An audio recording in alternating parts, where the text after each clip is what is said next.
బాసర సరస్వతి అమ్మవారి ఆలయంలో మహాపచారం జరిగింది. ఆలయ కట్టుబాట్లను పరిరక్షించాల్సిన ప్రధాన అర్చకుడే కాసుల కోసం కక్కుర్తిపడ్డాడు. వ్యాపార ప్రయోజనాల కోసం ఆలయ ప్రాశస్త్యాన్ని మంటలిపాడు. ప్రైవేటుగా అక్షరాభ్యాసాలు నిర్వహించడమే కాదు, అమ్మవారి ఉత్సవమూర్తిని పొలిమేరలు దాటించేశారు ప్రధాన అర్చకులు. ఈ ఘటన ఆలస్యంగా వెలుగు చూడడంతో ఇప్పుడు వివాదం రాజుకుంది.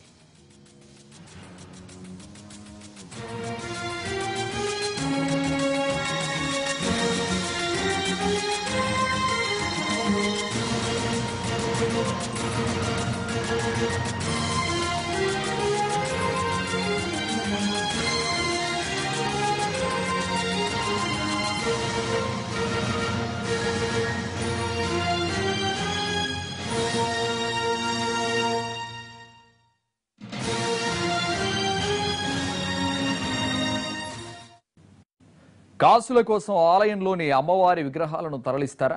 అర్చకులు ఏదైనా అనుకుంటే చేసేయొచ్చా? ప్రఖ్యాత బాసర ఆలయంలోని సరస్వతి అమ్మవారిని ఊరు దాటించి అక్షరాభ్యాసం చేయిస్తారా అంటే సమాధానం అవుననే వస్తోంది. బాసర సరస్వతి ఆలయంలోని ఇద్దరు పూజారులు ఈ మధ్య నల్గొండ జిల్లా దేవరకొండలోని ప్రైవేట్ పాఠశాలకు అమ్మవారి విగ్రహాలను తీసుకెళ్లారు. అక్కడ చిన్నారులతో అక్షరాభ్యాసం చేయించారు.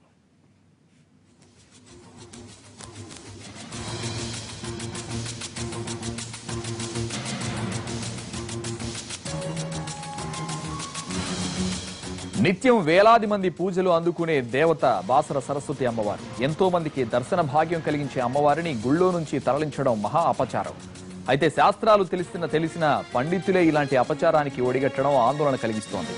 స్వయాన ఆలయ ప్రధాన అర్చకులు సంజీవ్ కుమార్, ఋత్వికుడు ప్రణయ్ శర్మలు అమ్మవారిని దేవరకొండ తరలించారు.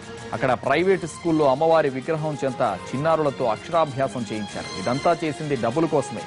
ఈ విషయం వెలుగు చూడడంతో ప్రధాన అర్చకులు సంజీవ్ కుమార్, ఋత్వికుడు ప్రణయ్ శర్మలకు నోటీసులు జారీ చేశారు ఆలయ ఈవో. వారిచ్చే సంజాయిషీని బట్టి చర్యలు తీసుకోనున్నారు.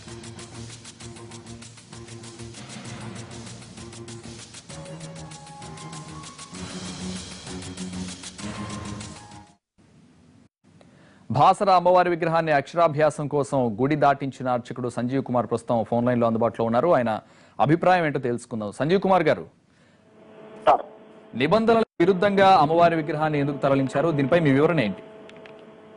విగ్రహం ఎలాంటి తరలించలేదండి. ఓన్లీ సరస్వతి పూజ చేయడం మాత్రమే జరిగింది. ఆ బాసర ఆలయం నుండి ఇలాంటి విగ్రహాలు తీసుకోవడం వెళ్ళడం కానీ అక్కడ పూజలు చేయడం కానీ జరగలేదండి. ప్రైవేట్ స్కూల్లో అక్షరాభ్యాసం విద్యార్థుల అక్షరాభ్యాసం కోసం తరలించారని తెలుస్తోంది. అయితే మీరేమంటారు దీనిపై? అక్షరాభ్యాసం ఏం లేదండి. సరస్వతి పూజ చిన్న పిల్లలకి వాళ్ళ తల్లిదండ్రులకు పాద పూజ చేయడం జరిగింది. అలాంటి సరస్వతి పూజ చేయడము మరి వాళ్ళకు సరస్వతి పట్ల వాళ్ళకు బాసర చరిత్ర గురించి చెప్పడం జరిగింది. బాసలో ఇలా వస్తే ఇలా ఉంటుంది, బాసలో దీక్ష అనే కార్యక్రమం ఉంటుంది, అలా చేస్తే బాగుంటుందని వాళ్ళకి సమాచారం ఇవ్వడానికే వెళ్ళినాం. కానీ అలాంటి శుభాచారం అంటే టెంపుల్ బేన్ చేయాలని చేయలేదండి. అయితే ఈవో నోటీసులపై మీరేం చెప్తారు? అంటే సార్ యొక్క డౌట్ కోసం నోటీసులు ఇచ్చేవడం జరిగిందండి. దానికి సమాధానం నేను ఇస్తానండి. రైట్, ఓకే అండి.